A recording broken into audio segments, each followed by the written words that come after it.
Bien, vamos a conversar entonces con Carlos Larrazábal. Carlos, muchas gracias por estar con nosotros y compartir una serie de inquietudes sobre el tema económico, ¿no? Decía en la apertura que, y uno insiste en ello, van de la mano la crisis política con la crisis económica y no se ven soluciones. No hay definiciones sobre la normativa para que funcione el llamado dólar DICOM, no hay precisiones sobre lo que va a ser el sistema cambiario en general, no hay una clara estrategia para enfrentar el problema inflacionario, no hay claridad para poder abordar el tema de la inflación, sino con acciones muy coyunturales, muy precisas. ¿Hacia dónde piensas tú que va a arribar todo esto? Bueno, efectivamente, los venezolanos todos estamos viviendo las consecuencias de un modelo económico que se ha establecido en el país, un modelo económico que el sector privado ha venido advirtiendo durante años que iba a tener estas consecuencias. Lo que estamos viendo acá no es nada diferente de lo que se ha visto en otras partes del mundo donde esta realidad se ha tratado de imponer, donde se persigue al sector privado, donde se limita la libre iniciativa, donde no se permite que se haga una actividad económica y que donde que cada ciudadano realice y potencie lo mejor de sus capacidades, al final termina pasando lo que estamos viviendo ahorita: escasez, inflación, penurias para todos los venezolanos. Lo lamentable es que el gobierno nacional, ante esa dramática realidad, no toma correctivos, sigue enfrentando y sigue tomando decisiones en la misma línea donde se ha venido equivocando, y se requieren cambios profundos en el modelo económico, cambios que incentiven la producción, cambios que incentiven la capacidad económica, cambios que incentiven e incrementen la inversión nacional extranjera y que no la persigan.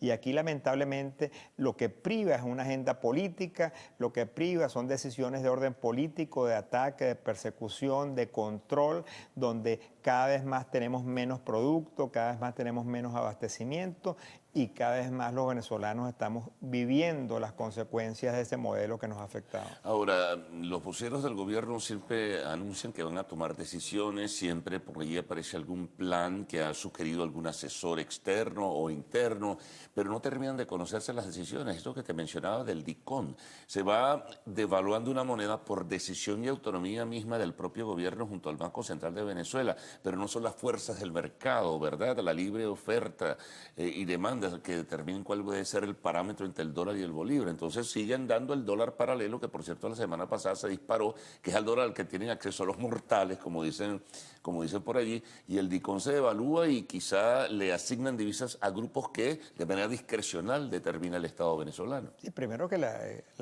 devaluación del DICOM es la devaluación más grande de la historia Eso venezolana. es brutal, ¿no? Hemos pasado de 6.30 en productos, ya estamos, no sé a cuánto estará, 580, Sí, rumbo a los 570. 600, que dicen que es una Ya de las metas. en momentos estaremos en los 600, que es un impacto muy Claro. importante, que va hacia, si va enmarcado en una política económica seria, concreta, que se conozca, que le dé confianza, que le dé certidumbre a los actores económicos, podría ser que va en la dirección correcta, pero no se conoce.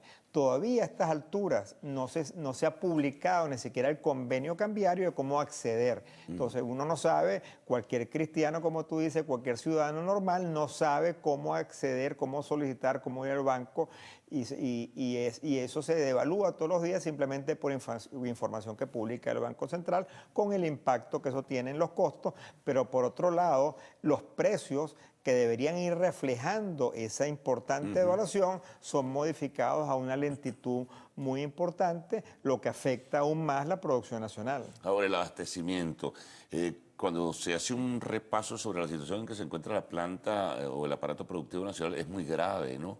Y lo que se refleja hacia el abastecimiento de un futuro de corto plazo, de acuerdo a lo que manejan algunos gremios, es aún más grave. Es decir, que se pueden agudizar los conflictos que ya en el plano social existen, a la par de los conflictos que existen en el seno de lo que es el escenario económico venezolano. Sí, todos los sectores económicos afiliados a Fedecámara hemos venido advirtiendo desde hace muchísimos años esta situación. Ya llegamos al punto extremo donde hay múltiples plantas paradas, ya ni siquiera es noticia, no es únicamente que empresas de Polar estén paradas, hay de múltiples sectores que hasta son los sindicatos los que los van notificando, y los consumidores nos damos cuenta porque los productos desaparecen en el anaquel.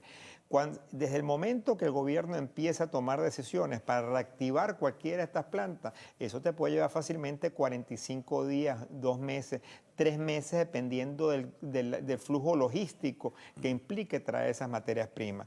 Por eso, lamentablemente, los meses que nos vienen por delante van a ser meses mucho más complicados de los que tenemos ahorita, pero pareciera que el gobierno nacional no termina de entender esa realidad y no termina de empezar a tomar decisiones que nos lleven al camino correcto. Es que ni siquiera con el tema de las importaciones parece ser que se ha acertado, porque se hacen importaciones muy puntuales, muy específicas, simplemente para, digamos, corregir una situación, pero ¿cuánto tiempo dura corregir esa situación? Un mes en harina de trigo, traemos soya, traemos eventualmente incluso hasta harina precocida, pero en este momento la situación se hace cada día más difícil. La producción nacional no es capaz de cubrir la demanda. No, y el gobierno nacional es el que sigue siendo el principal importador, donde después importa y le asigna cupos a las empresas en unas cantidades muy limitadas para sus capacidades de producción, y al final después, cuando tú con esa cantidad limitada de materia prima que el mismo gobierno te asigna, la tratas de distribuir, la tienes que mandar únicamente a donde te asignan guías de movilización. O sea, el gobierno tiene un control absoluto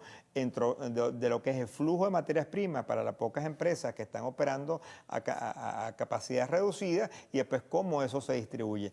Todas las soluciones están en manos del gobierno nacional y lamentablemente, aunque se tienen las discusiones, se plantean, se discuten, se hacen propuestas, no se toman decisiones porque pareciera que están entrampados en la ideología, están entrampados en no corregir los graves errores que se cometieron en política económica durante el periodo del presidente Chávez, y esos graves errores son los que se tienen que corregir. Ahora, la guerra económica, ese concepto que continúan manejando los voceros del gobierno, ya evidentemente la gente no cree en eso. Las encuestas son claras, definidas y precisas. La gente no cree en la guerra económica. La gente piensa que es necesario un cambio y eso implica un cambio de modelo.